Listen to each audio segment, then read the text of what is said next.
हाँ जी, नमस्कार, राधे राधे, जय श्री कृष्ण। कैसे हैं सब लोग? बढ़िया, मज़े में, आनंद में। चलिए, ईश्वर आप सबको हमेशा आनंद में रखे, खूब मज़े में रखे, खूब स्वाध्याय करें, खूब अध्ययन करें, खूब मेहनत करें और अपने कर्म पथ पर लगातार बढ़ते रहें, बढ़ते रहें, बढ़ते रहें और बुद्ध बने। ठीक है, क्योंकि हम बात कर रहे थे बौद्ध धर्म की। किसकी? बौद्ध धर्म की। इससे पूर्व जो हमारी कक्षा हुई उसमें जो सामान्य जितनी भी चीज़ें थी वो हमने सारी चर्चा कर ली है बौद्ध धर्म की। ठीक है ना। अब मैं कुछ और बातें, अब हम लोग जो बात करने वाले हैं वो करने वाले हैं बौद्ध धर्म की शिक्षाओं की।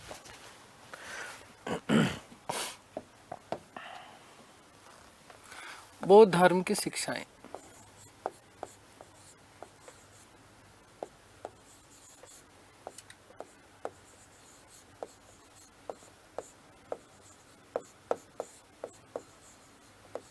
क्या है? बौद्ध धर्म की शिक्षाएं, भगवान बुद्ध ने कौन कौन शिक्षाएं दी, क्या दिया, तो हम लोग बात करने वाले हैं अभी। दोस्तों ध्यान से सुनिएगा। भगवान बुद्ध ने कहा, मैंने कहा ना, उन्होंने अपने जीवन में 4 महत्वपूर्ण दृश्य देखे और उन चारों दृश्यों ने उनके जीवन को ही परिवर्तित कर डाला। कौन कौन से दृश्य थे? मैंने आपको कहा कि जब भगवान बुद्ध एक बार कपिलवस्तु की सैर पर निकले तो उन्होंने देखा कि एक व्यक्ति जर्जर अवस्था में है, कुरूप वृद्ध व्यक्ति है, बार बार उठने का प्रयत्न करता है, उठ नहीं पाता है, हर बार जितनी बार प्रयास करता है नीचे गिरता है, उसके हड्डियों के टूटने की आवाज आती है, दर्द से कराहता है, बड़ा मलिन अवस्था में है। तो भगवान बुद्ध को लगा, यार ऐसी चीजें मेरे साथ में भी हो सकती है। जैसे कैसे व्यथित हुए, अंदर दुख उत्पन्न हुआ और उसके बाद में वो आगे चले तो उन्होंने एक बीमार व्यक्ति को देखा। उसकी जो पत्नी थी उसकी जो है उसकी सेवा शुश्रूषा कर रही थी। इस प्रकार के दृश्य देखे, बड़े करुणामय दृश्य थे, मरने वाली अवस्था में। तीसरा दृश्य उन्होंने अंत्येष्टि के लिए ले जाते हुए शव को देखा। और चौथा दृश्य उन्होंने देखा कि एक सन्यासी है, धर्मनिष्ठ भिक्षुक है, और वो झमाझम करते हुए अपने मदमस्त रूप में सांसारिक मोह माया से दूर बिल्कुल शांत चित्त, एकाग्र चित्त होकर के मस्ती में डूबता, लहराता, गाता हुआ जा रहा था। 4 दृश्य देखने के बाद में जब शाम को वापस आए तो वो 5वां दृश्य और ज्यादा उनके लिए दुखदायी था। सारी घटनाएं मैं आपको बता चुका हूं, बड़ी खतरनाक बात। तो उन्होंने क्या कहा कि ये संसार दुखों से भरा हुआ है, ये संसार दुखों से भरा हुआ है, और इसके निवारण के लिए उन्होंने 4 उपाय बताए। और इन 4 उपायों को बौद्ध धर्म में 4 आर्य सत्य कहा जाता है। ध्यान से सुनिएगा, आपका ध्यान केवल और केवल बोर्ड पर होना चाहिए। हम दार्शनिक व्याख्या करने वाले हैं आज बौद्ध धर्म की। फैक्चुअल बातें हम लोग सारी कर चुके हैं। तो उन्होंने क्या कहा, ये संसार दुखों से भरा हुआ है, परंतु इन दुखों को समाप्त किया जा सकता है। इन दुखों के निवारण के लिए उन्होंने 4 उपाय बताए। और इन्हीं 4 उपायों को उन्होंने क्या कहा? उन्होंने कहा कि 4 आर्य सत्य हैं। 4 आर्य सत्य हैं, आर्य सत्य हैं 4। और पहली चीज क्या है? पहली चीज उन्होंने कहा कि दुख, पहली चीज उन्होंने क्या कही? दुख। ये संसार दुखों से भरा हुआ है। देखिएगा, दुख के साथ में इसके आंसू हैं, साथ में दुख हमेशा रोता हुआ आता है, दुख हमेशा रोता हुआ ही जाता है। इस संसार में जो कुछ है वो कुछ क्या है? दुख है। दुख के अलावा इस संसार में, इस सृष्टि में कुछ है ही नहीं। और दुख की उत्पन्न होने के पीछे सबसे बड़े कारण क्या? ये भव जो सागर है, इसमें बहुत सारी घटनाएं ऐसी होती है। यौवन भी दुख देता है, जरा मरण, वृद्ध अवस्था भी दुख देती है, मरने की उसको चिंता भी दुख देती है। आपकी जो तृष्णाएं हैं, आपकी जो इच्छाएं हैं, आपकी जो लालसाएं हैं, वो आपके दुख का सबसे बड़ा कारण है। क्योंकि जब जब आप किसी से उम्मीद पालते हो, जब जब आप किसी के प्रति अपने मन में आस्था रखते हो, इच्छाएं रखते हो, तब तब जब जब वो इच्छाएं पूरी नहीं होती, तब तब उन इच्छाओं के कारण आपका मन वेदना से भरता है, आपके मन में दुख उत्पन्न होता है और आप हमेशा व्यथित रोते हुए रहते हो। इसलिए पहला काम तो यह करना पड़ेगा कि इन सारी की सारी चीजों का त्याग करना पड़ेगा। जो जो दुखदायी चीजें हैं, काम, क्रोध, लोभ, मद, मोह, माया, तृष्णा, ये जितने भी चीजें हैं, इन समस्त चीजों से बाहर निकलना पड़ेगा। और इस चीज को उन्होंने कहा दुख समुदाय। दुख समुदाय उन्होंने कहा कि अजान और तृष्णा जो है इस दुख का कारण है। हमारा जान नहीं हमें यथार्थ स्वरूप क्या है, हम उसको बिना सोचे समझे चिंतन किए हुए ही चीजों के प्रति दुखी रहते हैं। जो चीज हमारी है ही नहीं, यथार्थ में हम उसे अपना मानते हैं। हम खुद से उपेक्षा करने की बजाय दूसरों से उपेक्षा करते हैं। हम ये सोचते हैं कि वो ऐसा करेगा तो मेरा जीवन अच्छा होगा।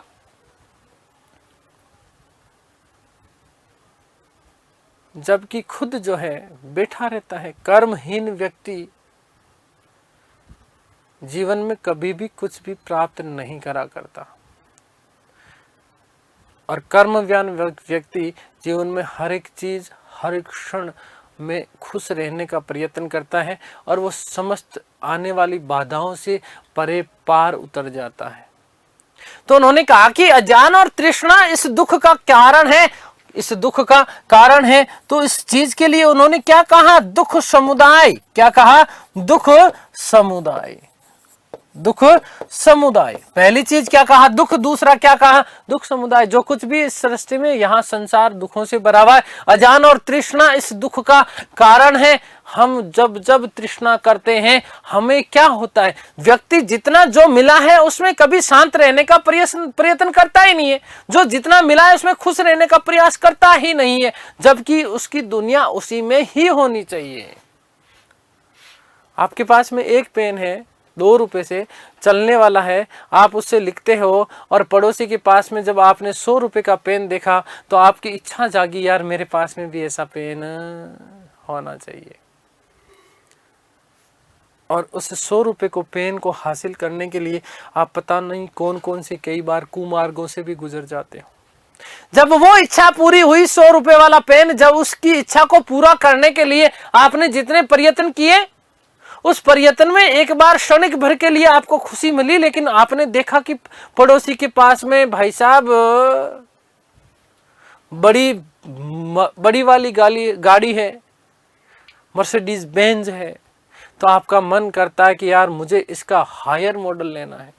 और उस जीवन के लिए, फिर उसको कमाने के लिए और आप लग जाते हैं। तब तक देखते हो कि पड़ोसी ने मेरे से बढ़िया बंगला बना लिया है, फिर आप उन प्रयत्नों में लगे रहते हो। फिर जब तक बढ़िया बंगला बनाते हो, कुछ चीजें और घटनाएं घटित हो जाती है, और उसी दौरान आपका जीवन पूरा हो चुका होता है। आप इन वितर्षणाओं के पीछे भागते हुए अपने पूरे के पूरे जीवन को निधार रूप से ही समाप्त कर देते हैं। जो जीवन का आपका मूल ध्येय था, प्रसन्न होना, मानव जीवन सबसे बड़ा अनमोल जीवन, ऐसा कहा जाता है कि 84 लाख योनियां भटकने के बाद में ये मानव जीवन मिलता है। पता नहीं क्या क्या कौन कौन सी चीजों से हम गुजरे होंगे। वही मृग वितर्षणा है, जिस प्रकार उसे मरुस्थल में हर जगह पानी दिखाई देता है, उस पानी को पीने के लिए वो पीछे भागता जरूर है, लेकिन कभी उस पानी को प्राप्त नहीं कर पाता, और उसी के चक्कर में वो अपने प्राण त्याग देता है, उसकी मौत हो जाती है। और फिर बाद में पता चलता है, जब शरीर काम नहीं करता इन चीजों के पीछे भागते भागते, तो हमारे जीवन में केवल एक ही चीज रहती, ओले ओले ओले। नहीं पढ़ाई करी, एग्जाम आया, फेल हो गए, ओले। असफल हो गए, ओले। पड़ोसी सफल हो गया, नौकरी लग गई, ओले, मेरा नहीं हुआ। आपने वो कर्म भी तो नहीं किया। तो उन्होंने कहा कि अजान और तृष्णा जो है इस दुख का कारण है, जिस चीज को उन्होंने क्या कहा? दुख समुदाय। फिर उन्होंने कहा कि दुखों के ऊपर विजय प्राप्त की जा सकती है। इन जो जितने भी दुख है, जो चीजें हैं, इन दुखों के ऊपर विजय प्राप्त की जा सकती है। तो इस चीज को उन्होंने क्या कहा? उन्होंने कहा दुख निरोध। क्या कहा? दुख निरोध। निरोध का मतलब क्या होता है? रोकना। दुखों को रोका जा सकता है, दुखों को रोका जा सकता है। दुखों को रोकने के लिए प्रयास करने पड़ते हैं। क्या करने पड़ते हैं? प्रयास करने पड़ते हैं, अपने आप को व्यवस्थित करना पड़ता है। और उसके लिए उन्होंने अष्टांगिक मार्ग बताए, 8 ऐसे मार्ग बताए जिसके माध्यम से इन दुखों के ऊपर विजय प्राप्त की जा सकती है। पहली चीज तो आपको, यदि आपके दुखों से पार होना है तो दूसरों के ऊपर उम्मीद रखना छोड़ दो कि अमुक व्यक्ति आएगा, पढ़ाएगा, तभी समझ में आएगा। अपना थोड़ा सा नजरिया बदलो, चीजों को व्यवस्थित रूप में करो, जीवन में सारी चीजें व्यवस्थित हो जाएगी। अपने आप को प्रसन्न रखने का प्रयत्न करें। जो चीजें बीत गई, बात गई, इस चीज को बिठा लो दिमाग में कैसे भी, कुछ भी करके, क्योंकि जो चीज चला गया उसके बारे में मनन करने से केवल और केवल आपको दुख ही मिल सकता है, इसके अलावा कुछ नहीं मिलेगा। जो चला गया उसके ऊपर मनन नहीं किया करते, क्योंकि वो आपके वेदना के, आपके दुख का सबसे बड़ा कारण है। अब तक सफल हुए नहीं हुए डजंट मैटर, हमें आगे होना है, यह आपके जीवन का परम ध्येय होना चाहिए। गता न विचार्यति साधु पुरुषा। जो अच्छा व्यक्ति होता है, साधु पुरुष होता है, वो गई हुई चीज़ों के बारे में मनन नहीं करता, विचार नहीं करता, क्योंकि वो आपके दुख का कारण बनती हैं। और जब उन चीज़ों के बारे में हम मनन करते हैं तो हमारा वर्तमान भी खराब होता है और हमारा भविष्य भी खराब हो जाता है। चला गया, इग्नोर कर दो, ठीक है, हो गया, कोई बात नहीं, आगे से ध्यान रखेंगे, इस प्रकार की गलती, इस प्रकार की त्रुटि नहीं करेंगे। तो अष्टांगिक मार्ग की बात करते हैं कौन? भगवान बुद्ध। उन्होंने इसके लिए कहा कि दुख निरोध गामिनी प्रतिपदा। क्या कहा उन्होंने? नंबर 4 क्या कहा? दुख निरोध, दुख निरोध गामिनी प्रतिपदा, गामिनी प्रतिपदा, गामिनी प्रतिपदा। इन समस्त दुखों को निरोध गामिनी प्रतिपदा, इन समस्त दुखों को समाप्त किया जाता है, किया जा सकता है। समाप्त किए जाने के लिए उन्होंने क्या मार्ग बताए? अष्टांगिक मार्ग बताए। कितने मार्ग? अष्टांगिक मार्ग। क्या है अष्टांगिक मार्ग? उन्होंने कहा कि अपने शरीर को इतना ज्यादा कष्ट भी मत दो कि वो टूट करके बिखर जाए, और अपने जीवन को, अपने शरीर को इतना भोग विलास में भी मत लगाओ कि वो उसका आदी बन जाए। इसलिए जीवन जीने के लिए हमेशा मध्यम मार्ग अपनाना चाहिए। उसी को मध्यम प्रतिपदा कहा गया, उसी को अष्टांगिक मार्ग के माध्यम से इन चीजों को समाप्त करने की बात कही है। आगे बात समझ में क्लियर है? मैंने 4 चीजें आपको समझाई जो कि 4 आर्य सत्य कहे जाते हैं। कौन से धर्म में? बौद्ध धर्म में। सबसे पहली बात क्या कि उन्होंने कहा कि यह संसार दुखों से भरा हुआ है। यह संसार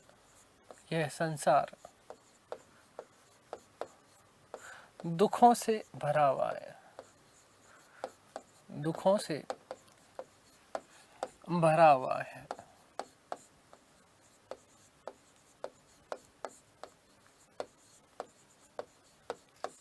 ठीक है, ये पूरा का पूरा संसार दुखों से भरा हुआ है। इसके निवारण के लिए उन्होंने 4 उपाय बताए। इसके निवारण हेतु, इसके निवारण हेतु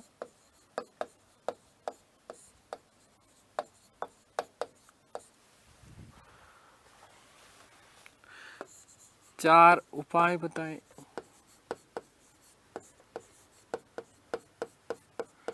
जिन्हें 4 आर्य सत्य कहा जाता है।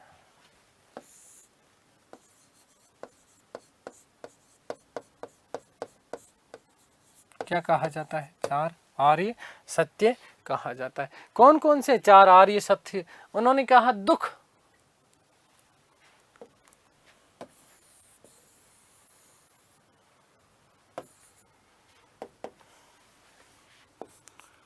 उन्होंने क्या कहा कि संसार दुखों से भरा है, संसार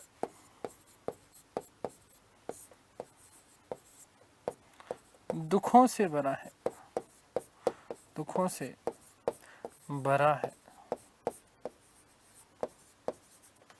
और इस चीज को उन्होंने क्या कहा? दुख। फिर उन्होंने क्या कहा कि अज्ञान और तृष्णा दुख का कारण है। अज्ञान व तृष्णा दुख का कारण है, दुख का कारण है। तो इस अज्ञान और तृष्णा को उन्होंने क्या कहा? दुख समुदाय। क्या कहा? दुख समुदाय।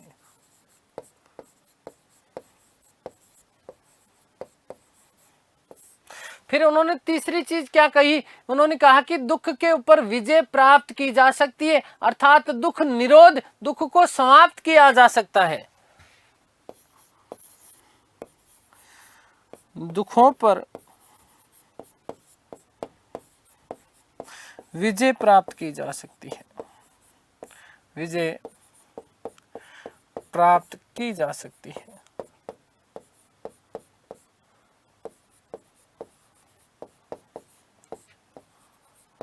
और इस चीज को उन्होंने क्या कहा? दुख निरोध।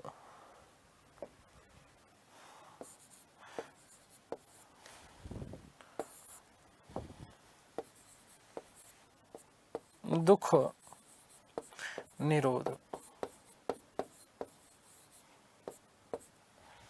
और चौथी चीज उन्होंने क्या कही कि अष्टांगिक मार्ग और अभ्यास के माध्यम से, अष्टांगिक मार्ग और अभ्यास के माध्यम से इन दुखों को समाप्त किया जा सकता है, इन दुखों को समाप्त किया जा सकता है। इसी अष्टांगिक मार्ग को उन्होंने क्या कहा?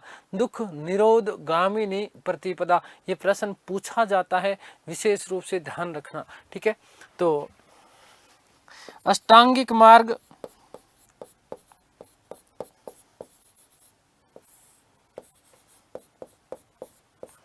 वे अभ्यास के माध्यम से, अभ्यास से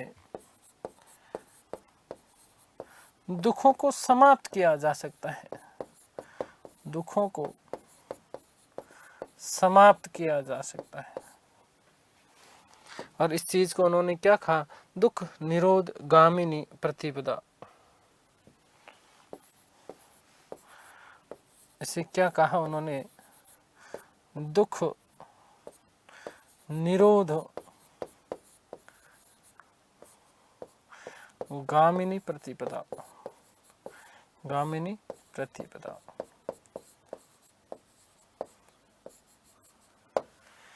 ठीक है, बात क्लियर हो गई। तो ये बात हमने कर ली, 4 बौद्ध धर्म की शिक्षाएं कौन कौन सी हैं इसके बारे में।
चलिए, तो ये बात हुई अष्टांगिक मार्ग क्या है, इनके बारे में हम लोग चर्चा करने वाले। किन अष्टांगिक मार्गों के माध्यम से इन समस्त दुखों के ऊपर विजय प्राप्त की जा सकती है, क्या क्या चीजें होनी चाहिए, क्या क्या चीजें होनी चाहिए, उसके बारे में वर्णन करते हुए क्या कहते हैं भगवान बुद्ध? तो ध्यान से सुनिएगा, हम बात यहाँ पर करने वाले हैं अष्टांगिक मार्ग की। अब आप उसमें से जीवन में कितने अपनाए हुए हैं बाद में बताना कि गुरुजी ये हम इतने हमारे अभी जीवन में है। अष्टांगिक मार्ग, अष्टांगिक मार्ग क्या है? इसी को मध्यम प्रतिपदा कहा जाता है। मध्यम प्रतिपदा,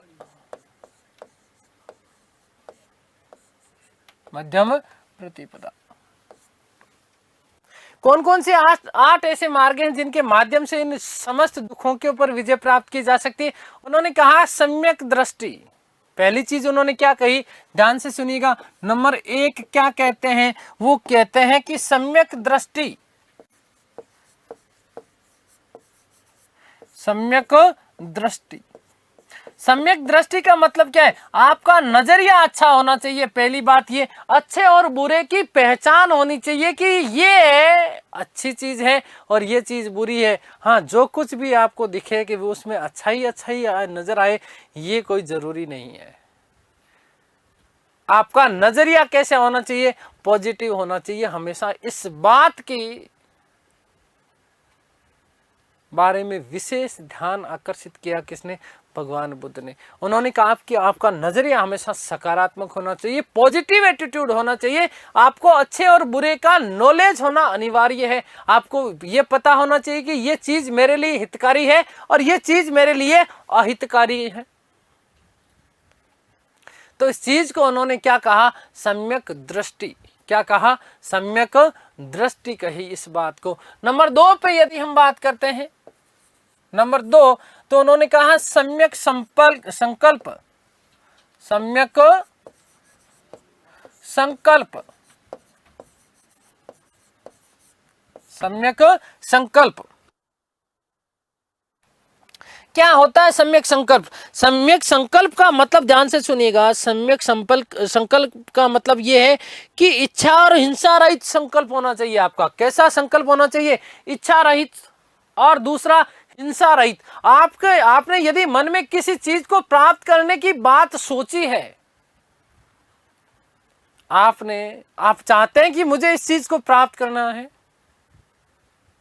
तो एक तो उसके पीछे वितर्षणा नहीं होनी चाहिए। वही कौन सी हिरन वाली बात, मृग मरीचिका की बात। आपका संकल्प होना चाहिए, वो उचित संकल्प होना चाहिए। और दूसरी चीज, उसके पीछे हिंसा नहीं होनी चाहिए, हिंसा रहित संकल्प होना चाहिए, इच्छा रहित संकल्प होना चाहिए कि हाँ मिलना ही मिलना है। इतना बावड़ा भी नहीं होना चाहिए किसी चीज के पीछे, है ना। तो इस चीज को उन्होंने क्या कहा? सम्यक संकल्प। क्या कहा? सम्यक संकल्प। नंबर 3 की यदि हम बात करते हैं तो नंबर 3 पे वो कहते हैं कि सम्यक वाणी। क्या कहा उन्होंने? सम्यक वाणी। आपके द्वारा बोले गए शब्द कुछ भी ऐसे नहीं हो कि दूसरे के हृदय को उससे आघात पहुंचे। आपके जो मुख से निकले हुए, आपके मुखारविंद से जितने भी शब्द उच्चारित होते हैं, उन समस्त शब्दों से दूसरे के प्रति, आपके प्रति प्रेम का भाव बना रहे। इस प्रकार की चीजें होनी चाहिए। तो इस चीज को उन्होंने क्या कहा? सम्यक वाणी कहा। क्या कहा? सम्यक वाणी। आ गई बात समझ में क्लियर? देखिए, पहला कौन सा? सम्यक दृष्टि। नंबर 2 क्या है? सम्यक संकल्प। नंबर 3 क्या है? सम्यक वाणी, सम्यक वाणी। और नंबर 4 की यदि हम लोग बात करें तो दोस्तों याद रखिएगा कि सम्यक कर्म। नंबर 4 क्या है? सम्यक कर्म। सम्यक कर्म का मतलब क्या है? आपने जो प्रयास कर रहे हो, आप जो प्रयास कर रहे हो अपने लक्ष्य को प्राप्त करने के लिए, उस प्रयास में आपको किसी भी प्रकार का शाम दाम, इस प्रकार की चीजें नहीं अपनानी, शाम दाम दंड भेद वाली।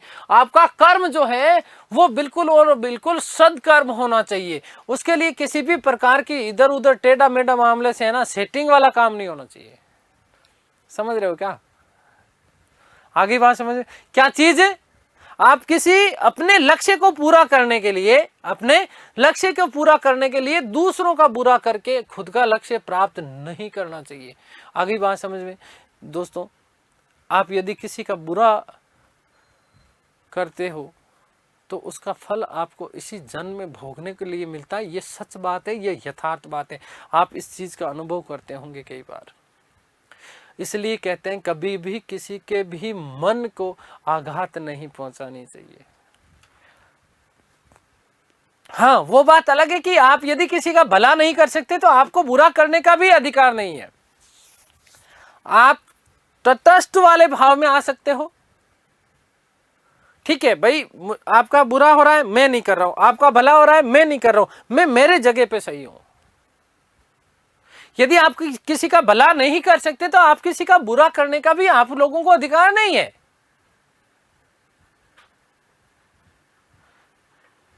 तो अपने कर्म को, अपने लक्ष्य को प्राप्त करने के लिए आप दूसरों को जो है आधार बना ले, दूसरों का अहित करके खुद का हित साधना, उसमें आपको कर्म फल कभी भी नहीं मिलता। इसलिए हमेशा ध्यान दें, आपसे किसी का अच्छा नहीं होता तो आपको किसी के लिए बुरा नहीं करना है। और मुझे पता है मेरे स्टूडेंट, मेरे प्यारे बच्चे, भाई बहन इतने अच्छे हैं कि ये सारी चीजें मुझे पता है वो जीवन में अपनाते हैं, ठीक है। तो सम्यक कर्म, आपका कर्म अच्छा होना चाहिए। क्या होना चाहिए? सम्यक कर्म। तो उन्होंने क्या कहा? सम्यक कर्म, कर्म आपका क्या होना चाहिए? अच्छा होना चाहिए। और नंबर 5, सम्यक आजीव। सम्यक आजीव, वही वाली बात, यहां इस सृष्टि में जितने भी जीव हैं उनके प्रति दया भाव, सात्विक जीवन, शुद्ध जीवन जीना, करुणामय जीवन होना चाहिए। ऐसा धर्म क्या काम का जिसमें करुणा नहीं हो, ऐसा मानव क्या काम का जिसमें दया भाव नहीं हो, जिसमें एक दूसरे के प्रति प्रेम नहीं हो। कुछ भी नहीं पता चलता कि कब किसका फट बोल जाए। ये जीवन है, बुलबुला है, कभी किसी का पता नहीं चलता। ये सच बात है। मुझे नहीं पता कि मैं अगला शब्द बोल पाऊंगा या नहीं बोल पाऊंगा। इसलिए जब तक जीवित हो, जब तक जीवित हो तब तक भला करने में कार्य जो है अपना जीवन लगाए, अच्छा जीवन जिए। आपको बुरा भी नहीं करना है, किसी का भला नहीं कर सकते तो किसी को बुरा करने का अधिकार भी आपको नहीं होना चाहिए, क्योंकि अंततः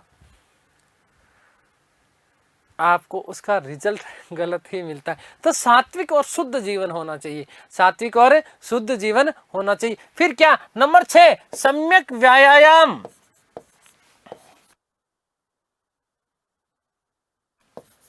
सम्यक व्यायाम, सम्यक व्यायाम का मतलब, व्यायाम का मतलब यहाँ पर ये मत समझ लीजिएगा कि कसरत हो गया। गुरुजी कसरत बहुत अच्छे से करनी चाहिए, बॉडी वॉडी खूब बढ़िया से मस्ती से बनानी चाहिए। सम्यक व्यायाम का मतलब क्या है?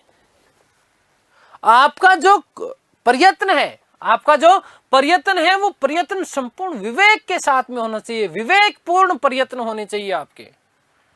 जिस चीज को प्राप्त कर रहे हो तो वहां पर आपका विवेक काम आना अनिवार्य है। विवेकपूर्ण आपके प्रयत्न होने चाहिए। आगे बात चीज समझ में, इसी को उन्होंने कहा, क्या कहा? सम्यक व्यायाम। और नंबर 7 की दोस्तों यदि बात करते हैं तो नंबर 7 आपका आता है सम्यक स्मृति। सम्यक स्मृति, सम्यक स्मृति, आपकी याद अच्छी होनी चाहिए। स्मृति आपकी क्या होनी चाहिए? अच्छी होनी चाहिए, ठीक है। सम्यक स्मृति का मतलब क्या है? अपने कर्मों से जो है विवेकपूर्ण ढंग से सजग रहना। क्या रहना? आपको सजग रहना चाहिए।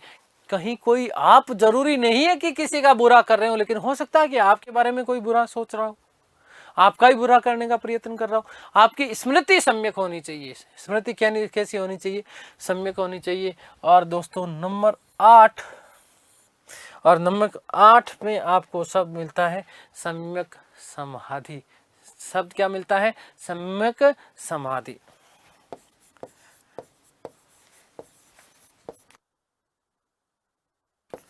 सम्यक समाधि, सम्यक समाधि का मतलब क्या है? ध्यान। क्या चीज?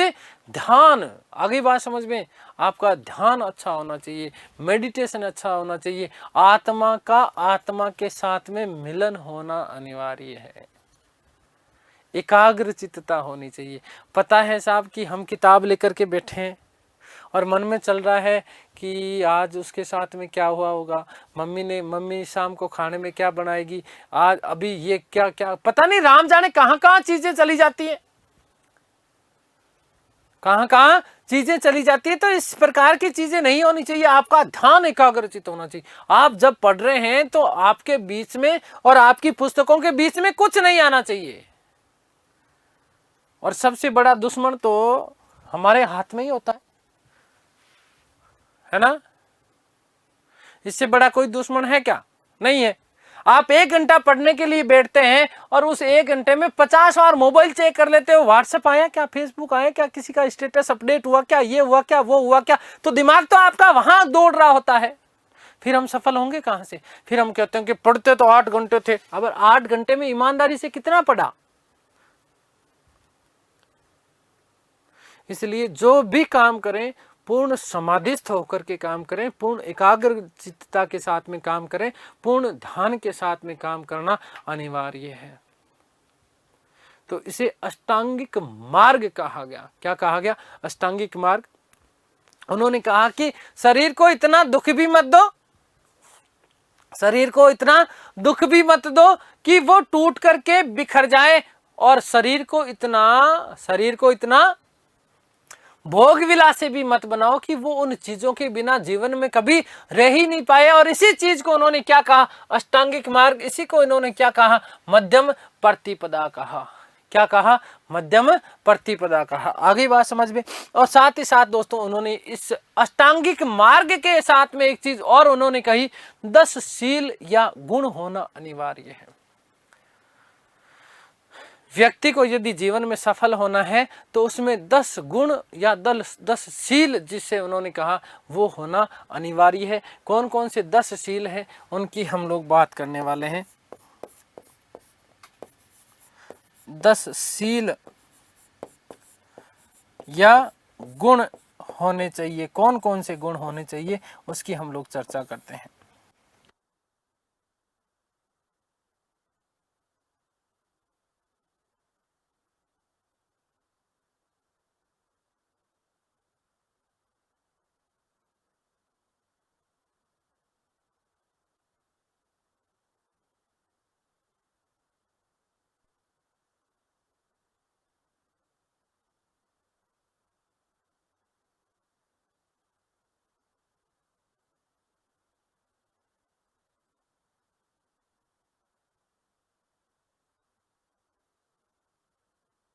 तो क्या है 10 शील?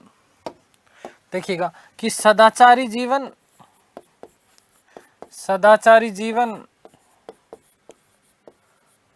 वे नैतिक उत्थान हेतु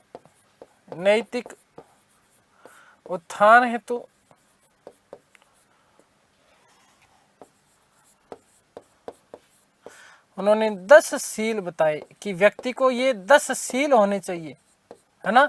10 गुण होने चाहिए व्यक्ति में। कौन कौन से गुण? नंबर एक कहते हैं वो कि अहिंसा, मन वचन और कर्म से किसी भी प्रकार की हिंसा नहीं करनी चाहिए। हिंसा के 3 प्रकार में जैन धर्म के दौरान आप लोगों को पढ़ा चुका हूं। मैंने आपको कहा कि मन वचन और कर्म से किसी भी प्रकार की कोई भी हिंसा नहीं होनी चाहिए। उसी चीज को हमने क्या कहा? अहिंसा कहा। तो पहली चीज उन्होंने क्या कहा? अहिंसा। पहली चीज उन्होंने क्या कहा?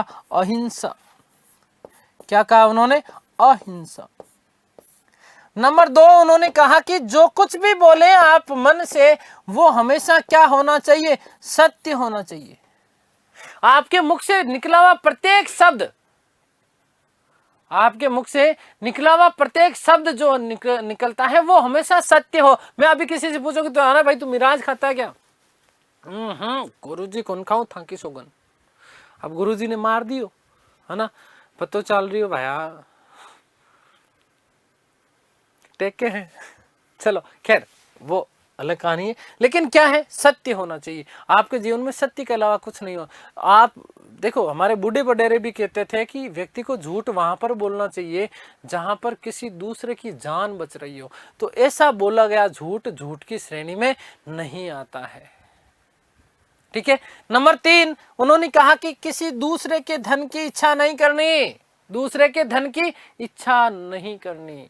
आपको पता है ईशावास्य उपनिषद में मैंने आपको बताया था कि एक शब्द मिलता है माँ गृद्धे कश्य स्विधर्म, किसी के धन की लालसा मत करो, धन किसका हुआ है। ठीक है, ईशावास्य उपनिषद में मिलता है।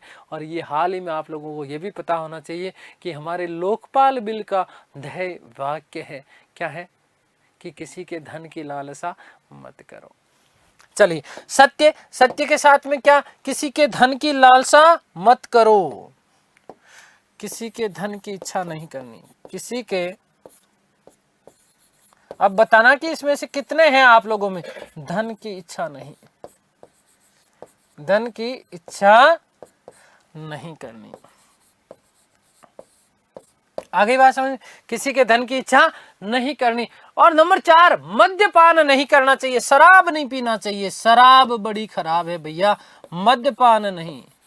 ठीक है, नशा नहीं किसी के भी तरीके का। ठीक है, क्योंकि किसी ने कहा है कि नशा नाश कर देगा, फिरोगे दाने दाने को, हाथ में कुछ नहीं होगा, हाथ में कटोरा होगा और कोई ना देगा खाने को। इसलिए नशा नाश कर देता है जीवन का, आपका बौद्धिक जो क्षमता होती है उसको सोचने समझने की क्षमताओं को समाप्त कर देता है। कौन? नशा। इसलिए कहा है कि मद्यपान नहीं करना। और नंबर 5 उन्होंने कहा कि ब्रह्मचर्य का पालन, नंबर 5 उन्होंने क्या कहा कि ब्रह्मचर्य का पालन करें। किसका पालन करें? ब्रह्मचर्य का पालन। किसका पालन? ब्रह्मचर्य का पालन। ब्रह्मचर्य का मतलब मैं आप लोगों को जैन धर्म के दौरान समझा चुका कि मन में जितनी भी उठ रही आत्मा में संवेग और भावनाएं जितनी भी है, उन समस्त भावनाओं के ऊपर नियंत्रण। कोई चीज अच्छी देखी जीवन में आपने, ओ हो ये मेरे पास होती तो, ठीक है, काम भावना जागती है आपके अंदर, वितृष्णा जगती है आपके अंदर।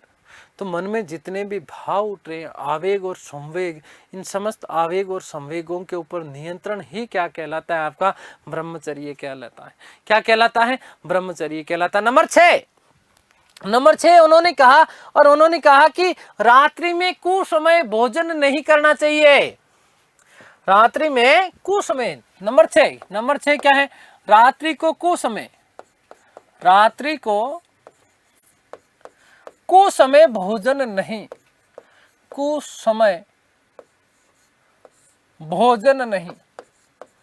क्या कहा उन्होंने? रात्रि को कुसमय भोजन नहीं करना चाहिए। ज्यादा लेट हो जाए तो आप लोगों को भोजन नहीं, है ना, सूर्योदय, सूर्यास्त से पूर्व, सूर्यास्त से पूर्व या सूर्यास्त के समय तक आपको क्या कर लेना चाहिए? भोजन कर लेना चाहिए। क्या कर लेना चाहिए? भोजन कर लेना चाहिए। यहाँ तो पता चलता है कि रात को 12 बजे पूछते, अरे खेमला बनाए हो कोई रे? आऊ मैं, अभी मैं आ रहा हूं, तूने बनाया क्या? और 2 बजे खाना खा रहे, मोबाइल में ध्यान है, एक ड्राप से इधर गिर रहा है, एक इधर से गिर रहा है, फिर, है ना, नहीं, गलत है। रात्रि को कुसमय भोजन नहीं होना चाहिए। ये बात किसने कही है? भगवान बुद्ध ने जो 10 गुण बताए, जो 10 शील बताए, उसमें से नंबर 6 आपका क्या है? रात्रि में कुसमय भोजन नहीं। नंबर 7 उन्होंने कहा कि सुगंधित पदार्थों का प्रयोग नहीं करना। सुगंधित पदार्थों का प्रयोग नहीं करना, जो फालतू के ये इत्र वगैरह ये चीजें होती हैं, इनका प्रयोग नहीं करना चाहिए। ये आपके तामसिक प्रवृत्तियों का उदाहरण है। पता चल रहा है यहाँ तो 3 दिन नहाए नहीं, और बाहर जाए तो मुंह धोकर के लगा डीओ लगा के रहा, भाई बदबू तो नहीं आएगी कम से कम, तो उसके बिना काम चलता ही नहीं। खैर, नंबर 7 क्या कहते हैं कि सुगंधित पदार्थों का प्रयोग नहीं। सुगंधित पदार्थों का प्रयोग नहीं, पदार्थों का प्रयोग नहीं करना चाहिए। ठीक है, नंबर 8 और नंबर 8 पे वो एक बात बोलते हैं। क्या बात बोलते हैं? नंबर 8 पे उन्होंने कहा कि कोमल सैया का त्याग, कोमल सैया का त्याग। भैया आप जहां पर सो रहे हो ना, ये बिल्कुल ऐसे गद्देदार नहीं होना चाहिए, है ना। आपको तो गद्देदार नहीं हो तो नींद नहीं आई, ठीक है। ये बिल्कुल गद्देदार सोफा, ये जो है ना चीजें, बेड जो है इस प्रकार की नहीं होनी चाहिए, है ना। अब यदि ऐसा हो नहीं हो तो भाई साहब नींद नहीं आए, है ना, है ना। आ गई बात समझ में। तो उन्होंने कहा कि कोमल सैया का त्याग करना चाहिए। क्या करना चाहिए? कोमल सैया का त्याग करना चाहिए। फिर उन्होंने नौवीं चीज क्या कही? उन्होंने कहा कि नृत्य व संगीत में भाग नहीं लेना चाहिए। नृत्य और संगीत में भाग नहीं लेना चाहिए, फालतू की चीजों की तरफ। उससे क्या होता है कि आपका ध्यान भंग होता है। नृत्य और संगीत में भाग नहीं लेना चाहिए। पता लग रहा है कि साहब एक तरफ तो सामने तो किताब रखी हुई है, साइड में चल रहा है I am a disco dancer, है ना, मुझ में तू तुझ में मैं, पता नहीं राम जाने क्या क्या, तू ही तू है बसा, है ना। तो इस प्रकार की चीजें। और फिर शाम को कई क्या भाई साहब, कई लोगों को ऐसे भी देखा जो वो करने जाते हैं अगरबत्ती, और है ना ये वाली डिस्को डांस करते करते अगरबत्ती करके मम्मी ने आ रहा हाल कर दी। तो इस प्रकार की जो है चीजें नहीं होनी चाहिए। नृत्य व संगीत का में भाग नहीं लेना चाहिए। और सबसे लास्ट बात उन्होंने कही कि स्त्री का त्याग। उन्होंने क्या कहा? स्त्री का त्याग करना चाहिए, स्त्री का त्याग करना चाहिए। और तभी तो उन्होंने बौद्ध संघ में, तभी तो उन्होंने बौद्ध संघ में महिलाओं को जो है प्रवेश देने के लिए मना कर दिया था। और जैसे ही आनंद के कहने पर उन्होंने बौद्ध संघ में महिलाओं को प्रवेश अवश्य दे दिया, लेकिन उन्होंने कहा कि देख आनंद, अगले 500 सालों में बौद्ध धर्म का पतन हो जाएगा। और वस्तुतः हुआ भी वैसा ही है, वस्तुतः हुआ भी वैसा ही। तो अंतिम क्या है? स्त्री का त्याग करना चाहिए। तो नंबर 8 क्या बताया मैंने आपको? नंबर 8 मैंने आपको कहा था कि कोमल सैया का त्याग करना है।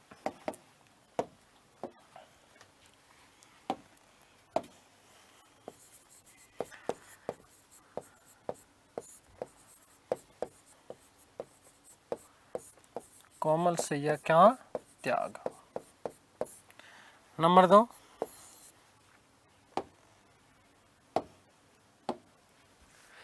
2, नृत्य और संगीत में भाग नहीं लेना है।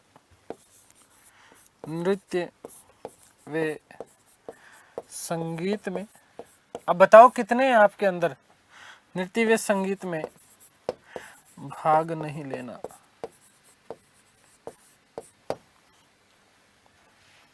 और नंबर 10, स्त्री का त्याग। स्त्री का त्याग। अब देखिएगा दोस्तों, वेरी मोस्ट इंपॉर्टेंट बात, मैंने कहा कि कुल 10 शील बताए, 10 गुण बताए। इसमें से प्रथम 5, 1 से लेकर के 5, 1 से लेकर के 5 कौन कौन से बेटा? अहिंसा, सत्य, और नंबर 3 किसी के धन की इच्छा नहीं करना, मद्यपान नहीं करना, और ब्रह्मचर्य का पालन। ब्रह्मचर्य का पालन विशेष रूप से ये, ठीक है ना। ऐसा कहा गया कि गृहस्थ लोगों के लिए अनिवार्य थे। 1 से 5 ब्रह्मचर्य का पालन का मतलब इन सेंस आप जिस ब्रह्मचर्य के बारे में सोच रहे हैं उससे बढ़कर भी बहुत सारी चीजें होती है, ठीक है ना। तो 1 से लेकर के 5 गृहस्थ लोगों के लिए, और 1 से लेकर के 10 टोटल, ठीक है ना। क्योंकि आप जिस सेंस में ब्रह्मचर्य ले रहे हो तो 10वां वो नहीं होता जो मैंने यहाँ पर लिखा है कि स्त्री का त्याग, ठीक है। आगे बात समझिए, ब्रह्मचर्य का मतलब आपके मन में जो उठ रही आवेग संवेग, उन समस्त चीजों को नियंत्रित करना, ठीक है भाई। गृहस्थ का सबसे बड़ा कर्म क्या था? गृहस्थ का सबसे बड़ा कर्म था संतानोत्पत्ति, ताकि उसकी संतति आगे चलता रहे। यदि वो स्त्री का त्याग कर देगा, वो स्त्री का त्याग कर देगा तो फिर उसका गृहस्थ जीवन ही समाप्त हो जाएगा इसके अनुसार, ठीक है। तो 1 से लेकर के 5 गृहस्थों के लिए थे, और 1 से लेकर 10 बौद्ध भिक्षुओं के लिए थे। कि 1 to 5 किसके लिए? गृहस्थों के लिए,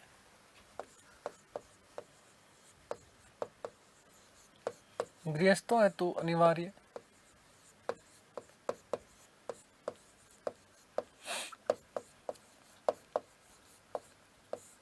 और 1 to 10, 1 से 10 सारे के सारे बौद्ध भिक्षुओं के लिए, बौद्ध भिक्षुओं के लिए। बौद्ध भिक्षु का मतलब क्या है, तो ध्यान से सुनिए। ऐसा व्यक्ति जिसने जीवन पर्यंत बौद्ध धर्म को अपने आप को समर्पित कर दिया, अपने आप को समर्पित कर दिया। बौद्ध भिक्षुओं के लिए बौद्ध संघ में प्रवेश करने के मायने अलग होते थे, चीजें अलग होती थी। और सामान्य रूप में बौद्ध संघ में दीक्षित होने वाले व्यक्ति के लिए मैंने कहा था कि सामान्य स्वरूप में उपसंपदा बताया मैंने आपको। लेकिन यदि वहीं पर बौद्ध भिक्षुक जो कि जीवन पर्यंत ब्रह्मचर्य का पालन करेगा और इन समस्त 10 गुणों का पालन करेगा, यह व्यक्ति अलग स्वरूप में होता था, उसका संस्कार किया जाता था और उस संस्कार को कहा जाता था प्रवज्जा। क्या है? प्रवज्जा संस्कार। कौन सा संस्कार? प्रवज्जा संस्कार के माध्यम से बौद्ध भिक्षु बौद्ध संघ में प्रवेश करते थे। यहीं पर मैं बात लिख रहा हूं, वेरी मोस्ट इंपॉर्टेंट। उपसंपदा सबके लिए था। प्रवज्जा संस्कार के माध्यम से बौद्ध संघ का सदस्य बनता था, सात्विक जीवन जीना पड़ता था 7 से 8 वर्ष के लिए, और उसके बाद में उसका उपसंपदा संस्कार होता था। उपसंपदा का मतलब ये होता था कि वो अब बौद्ध संघ में बौद्ध धर्म के अनुसार पूर्ण रूपेण ढल गया है, वो वहाँ बौद्ध संघ के लिए जो है प्रचार प्रसार करने वाली स्थिति में आ गया है, जिससे वो लोगों को, दूसरों को शिक्षा के माध्यम से जीवन प्रकाशमय कर सके लोगों का, वो उपसंपदा संस्कार था। तो सामान्य रूप में, सामान्य स्वरूप में लॉजिकल चीजें हैं, ये ध्यान से सुनिएगा। एक सामान्य प्रवृत्ति वृत्ति के रूप में बात करें सामान्य लोगों के लिए सीधे सीधे उपसंपदा संस्कार। लेकिन बौद्ध भिक्षुओं के लिए, किसके लिए? बौद्ध भिक्षुओं के लिए जो बौद्ध संघ में प्रवेश करने की स्थिति थी, उसे प्रवज्जा संस्कार कहा जाता था। क्या कहा जाता था? प्रवज्जा संस्कार। बौद्ध भिक्षुक, बौद्ध भिक्षुक प्रवज्जा संस्कार के माध्यम से, प्रवज्जा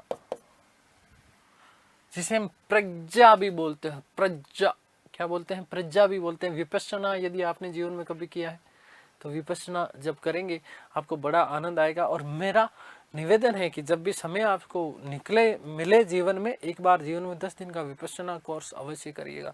विद्यार्थी के लिए तो अनिवार्य है, ठीक है। आपके जीवन में बहुत सारी चीज़ें परिवर्तित होगी, ये मेरा कहना है आप लोगों के लिए, ठीक है ना। बहुत सारी चीज़ें, जिन चीज़ों में आप उलझते हो, जिन चीज़ों के कारण आप व्यथित रहते हो, ये सारी चीज़ें जीवन में ठीक यदि आपको करना है तो ध्यान वाली स्थिति में जाना पड़ेगा। मेडिटेशन का सहारा आपको लेना ही पड़ेगा, ठीक है। बिना ध्यान की चीज़ें, थोड़ी सी चीज़ें व्यवस्थित हो जाएगी, जीवन व्यवस्थित हो जाएगा, यथार्थ भाव आपको समझ में आ जाएगा, ठीक है। तो इसलिए करना चाहिए आपको। खैर, आपकी इच्छा है। देखिएगा, बौद्ध भिक्षुक प्रवज्जा संस्कार के माध्यम से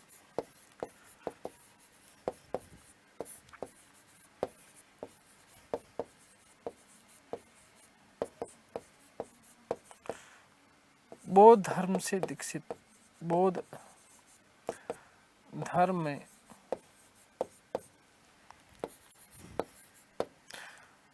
प्रवेश लेते थे। धर्म या मैं कहूँ संघ, है ना, संघ में प्रवेश लेते थे।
ठीक है, याद रखिएगा दोस्तों, यदि हम बात करें बौद्ध भिक्षुकों की या बौद्ध धर्म के अनुयायियों की, तो बौद्ध धर्म के जो अनुयायी हैं वो वस्तुतः दो भागों में हम उनको विभाजित कर सकते हैं। एक क्या, भिक्षुक, भिक्षुक का मतलब आजीवन ब्रह्मचर्य का पालन करते हुए 10 शीलों का पालन करते हुए बौद्ध धर्म का प्रचार प्रसार करने वाले व्यक्ति भिक्षुक कहलाते थे। दूसरे उपासक गृहस्थ लोग होते थे। क्या होते थे, गृहस्थ लोग होते थे जो बौद्ध धर्म का प्रचार प्रसार करते थे, क्या कहलाते थे, उपासक। बौद्ध संघ में प्रवेश करने की प्रक्रिया जो होती थी उसे हमने उपसंपदा कहा सामान्य रूप में, लेकिन भिक्षुक का जो जीवन प्रारंभ होता था वो प्रवज्या संस्कार से जो है प्रवज्या संस्कार के माध्यम से उसे प्रवेश मिलता था और उपसंपदा से समाप्त हो जाता। ठीक है, बौद्ध धर्म के अनुयायी,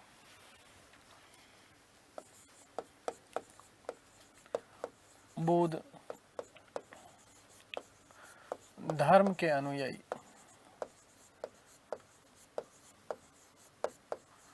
ठीक है, दो प्रकार के, कितने प्रकार के, दो प्रकार के, कौन कौन से, देखिएगा। एक आपका भिक्षुक और दूसरा बौद्ध उपासक।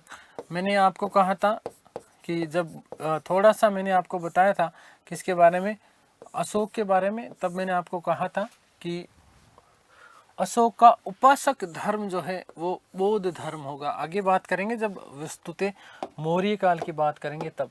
यहाँ पर ध्यान क्या देना है कि आजीवन ब्रह्मचर्य का पालन और 10 शीलों का, आजीवन ब्रह्मचर्य और 10 शीलों का पालन करते हुए बौद्ध धर्म का प्रचार प्रसार करने वाले लोग क्या कहलाते थे, भिक्षुक। आजीवन, आजीवन ब्रह्मचर्य, ब्रह्मचर्य, ब्रह्मचर्य वे 10 शीलों का पालन करते हुए, शीलों का पालन करते हुए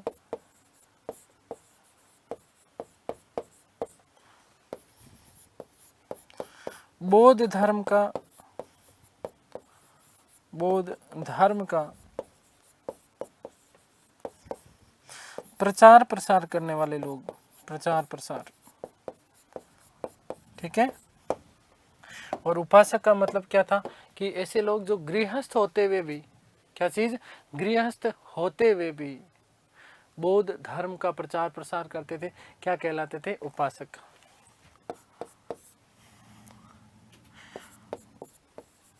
गृहस्थ जीवन जीते हुए, जीवन जीते हुए बौद्ध धर्म का प्रचार प्रसार करने वाले लोग।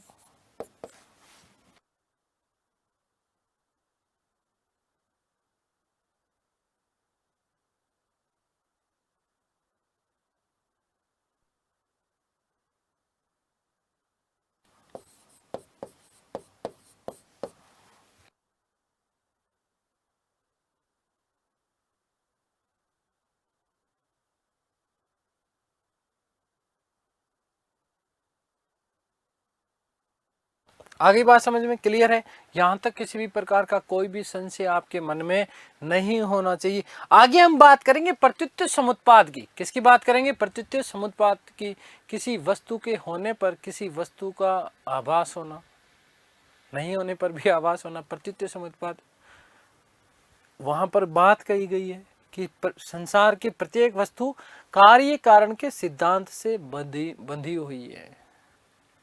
संसार की प्रत्येक वस्तु कार्य कारण के सिद्धांत से बंधी हुई है। प्रत्युत्तर समुत्पाद के पीछे क्या क्या कारण है उसकी भी हम लोग चर्चा करेंगे। जहां पर प्रत्युत्तर समुत्पाद का मूलतः हमने जो बात करी थी, पहला और तीसरा कारण कौन सा? आर्य सत्य में दुख, क्या चीज? दुख और दुख निरोध, उसकी वहां पर विशेष रूप से चर्चा की गई है। प्रत्युत्तर समुत्पाद थोड़ा सा बड़ा कॉन्सेप्ट है दर्शन का, तो मैं ऐसा सोच रहा हूँ कि 10 से 15 मिनट मुझे आपको समझाने के लिए चाहिए। तो ये बात अगली क्लास में वस्तुतः इसको थोड़ा सा मैं आपको अलग स्वरूप में समझाऊंगा। अभी थोड़ा सा इतना ही आपको क्या रखना है, दिमाग में ध्यान रखना है। चलिए हम बौद्ध धर्म के त्रिरत्नों की बात कर लेते हैं।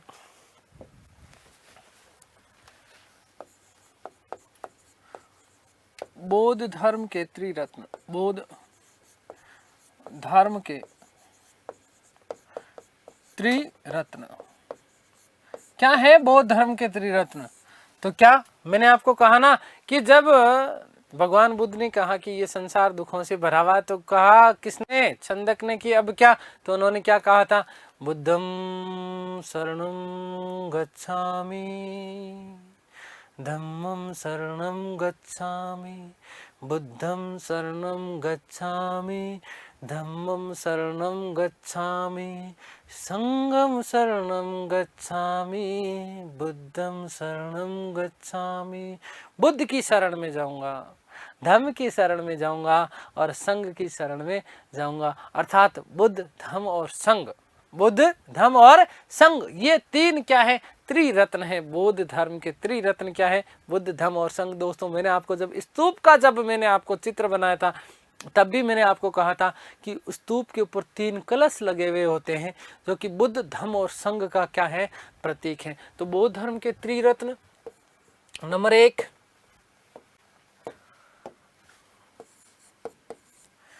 बुद्धं शरणं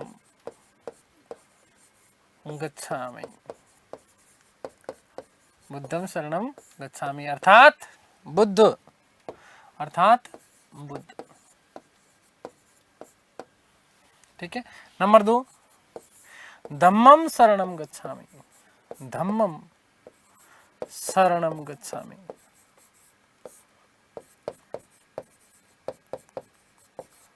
क्या है धम्म? अभी चर्चा करेंगे। ठीक है। अर्थात धम्म क्या है? धम्म। और नंबर 3 संघं शरणं गच्छामि, संघं शरणं गच्छामि। ठीक है। संघ की बात हम लोग कर चुके, क्या था संघ? ठीक है। सारी चर्चा मैंने आपको बता दी संघ के बारे में। ठीक है। याद रखिएगा विशेष रूप से। यहाँ थोड़ी सी हम बात कर लेते हैं धम्म। धम्म का मतलब धर्म है, और धर्म का मतलब कतई भी वो धर्म नहीं है, ये चीज ध्यान रखना।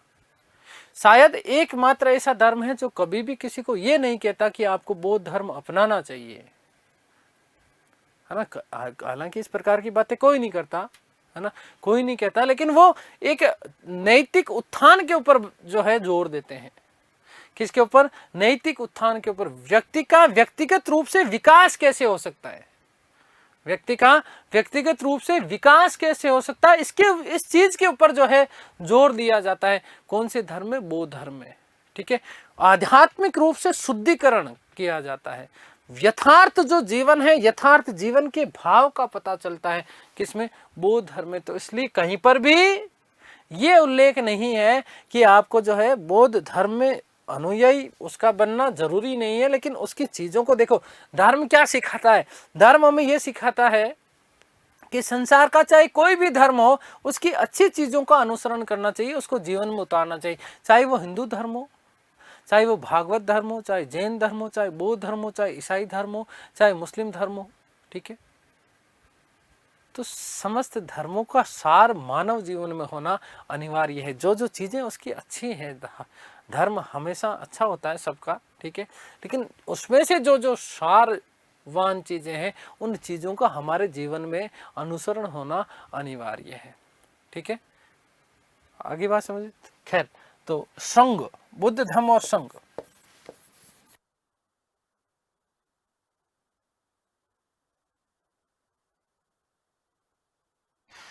तो बुद्ध, धम्म और संघ, ये 3 चीजें यहाँ पर विशेष रूप से आप लोगों को ध्यान देना है। ठीक है ना। याद रखना कि बौद्ध धर्म में त्रिरत्न कौन से हैं? तो बुद्ध, धम्म और संघ आपके क्या है? त्रिरत्न है। ठीक है ना। याद रखिएगा कि एक शब्द यहाँ पर मिलता है और शब्द मिलता है कंथिन। क्या शब्द मिलता है? कंथिन। कंथिन का मतलब क्या है कि बौद्ध भिक्षुओं को वितरण करने के लिए होने वाला जो समारोह जो होता था उसको क्या कहा जाता था? कंथिन कहा जाता था। क्या कहा जाता था? कंथिन। और बौद्ध धर्म के जो लोग होते हैं वो बौद्ध धर्म के लोग वस्तुतः आपने देखा होगा कि गेरुए वस्त्र, कैसे गेरुए वस्त्र क्या करते थे? वो धारण करते थे। कैसे वस्त्र धारण करते थे? गेरुए वस्त्र। तो विशेष रूप से याद रखिएगा कि कंथिन शब्द मिलता है। एक शब्द क्या मिलता है? कंथिन क्या है? तो बौद्ध भिक्षुओं के हेतु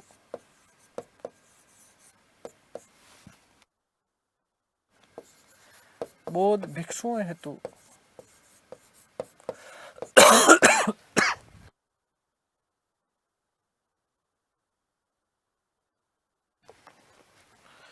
बौद्ध भिक्षुओं हेतु भिक्षुओं के वस्त्र वस्त्र वितरण हेतु होने वाला समारोह